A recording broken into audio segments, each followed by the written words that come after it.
So I wanted to do this video just quickly because a lot of people are talking to me and sending me messages about Anthony Joshua versus Erkan Teper. Sorry if there's any background noise, by the way. Mrs. Gossip is just cooking me up a feast. But yeah, basically a lot of people are talking about Anthony Joshua versus Erkan Teper for 2016. I think the fight that's been announced today means that that's increasingly unlikely because Robert Helenius, the Nordic nightmare, will be squaring off against Erkan Teper in December in a heavyweight clash that I believe is for the European title. Now, Robert Helenius is one of these hit-and-miss characters. You know, he's been off a long time with injury. I believe an injury he actually sustained in the Derek Chisora fight. But he's come back. He's absolutely squashed 2 tomato cans that they stuck him in with. And now he's obviously on to a bigger, better fight against Erkan Teper. Robert Helenius, he's not one that I'm overly sold on. You know, anyone who watched the Derek Chisora fight will have questions over him. But at his best, he looks to be an interesting prospect. He's certainly a very big guy. And there's been times where you've seen him fight and it looks like he carries a very, very big punch. Erkan Teper, you know, he's one of these guys who I call educated bouncers. You know, he knows how to fight a bit. He's a big, strong guy. He's certainly got a big punch. But he's a kind of character I view in a not dissimilar light to a Lucas Brown type fighter. Essentially, Teper is a decent operator, but nothing spectacular, not very athletic, not very technical. And I think that at some level he will get outboxed. Clearly, Erkan Teper always carries a puncher's chance into any fight.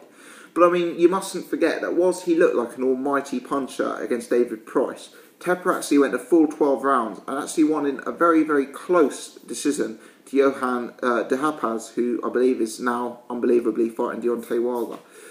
Anyway, my point being, for me, this is very much a 50-50 fight. We're yet to see what a 2015 Robert Helenius looks like against a legitimate opponent.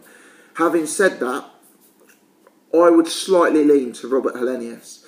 I think Helenius has the potential to outbox Erkan Teper. You know, he's got the potential to work behind the jab and keep it at range.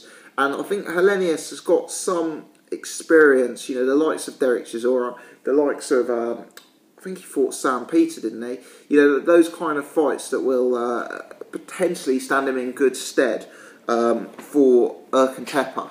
Don't get me wrong, he will need to have improved from when he was last seen against Derek Chisora. But hopefully, you know, the couple of years off could be a positive. It's given him more time to develop. Obviously, there could be a negative there with the inactivity and the fact that he hasn't been fighting at the same level. But I would just about side with Robert Helenius here. Teper's got a chance. Teper's a good fighter. But fundamentally, he remains an educated bouncer in my estimations. And I think Helenius has got a higher upside than that.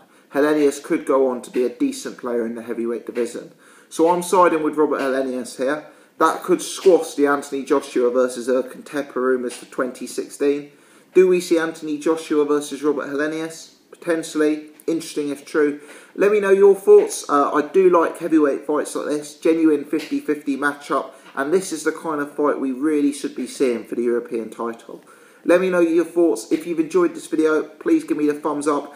Thanks everyone very much for watching. I'm actually off on holiday for a week next week, so I'll try and pop up with the occasional video, but not going to be as frequent as it's been in the last 2 or 3 weeks. But please do bear with me, and I've got some interesting stuff coming up very, very soon. Thanks for watching.